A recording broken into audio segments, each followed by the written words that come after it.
Can I tell you the craziest thing I've seen in the 9 years I've been watching? Right.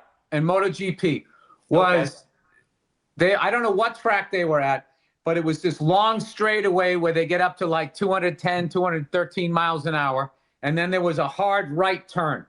Okay. And there was this whole like open field on the side. So I guess they never anticipated people on the straightaway colliding. Somehow these two guys, as the leaders, were just about ready to go into that right turn. Two people collided. They fell off their motorcycles, and these motorcycles started cartwheeling down the grass towards the turn. I was out there, and I had to call that incident. I'm the one that penalized Franco Morbidelli. Yeah, that was Maverick Vinales and Valentino Rossi, who was coming through the corner. And this bike, like with the engine hanging off. Yeah, as they were coming around, it went right in between them.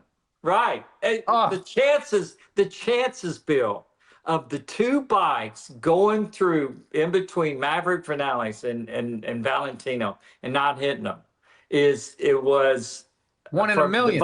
Divine intervention is the only way I can say it.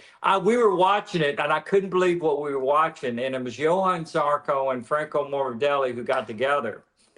And so I had to give starting from pit lane to Johan Zarco for the incident, because he basically it was pretty much a racing incident, but because of the speed and the kink of the corner there, not considering the fact of being the right-hander right at the end, it's why we changed the track design after this incident for the next year for the Spielberg. It was in Spielberg, Austria in August is where you saw that. Thank God nobody had to die, because I knew I was going like, there's no way. They're looking at all the tracks now to see if that could possibly that's the closest I saw. Thank God nothing happened. But I always wondered, like, for Valentino Rossi, who else was the other guy that had just missed? Maverick Vinales. Like what it was like, your heart. Maverick was in front, and so he didn't get to see the bikes come through in between them. Yeah, but it was Valentino who saw the bike.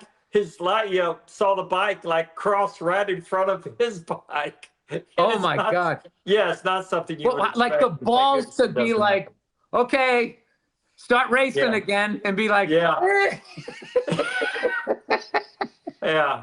But that was a tough incident, because the thing is, it's such an emotional, everybody at that level, they're so driven. And, the team, as the steward, and I was chairman of the stewards. And so basically I would deal with each one of those incidents, like that situation where I brought Johan Zarco and Franco Morbidelli in, and they were both, one of them had one opinion, they always different opinions. It's just like out in the street, if the little fender bender, he came out of nowhere. Yeah, exactly. And so he's going, well, what was I supposed to do? And of course, there was no issue with Valentino or Maverick. But so it was just between those two and who caused the crash and basically how it could be avoided.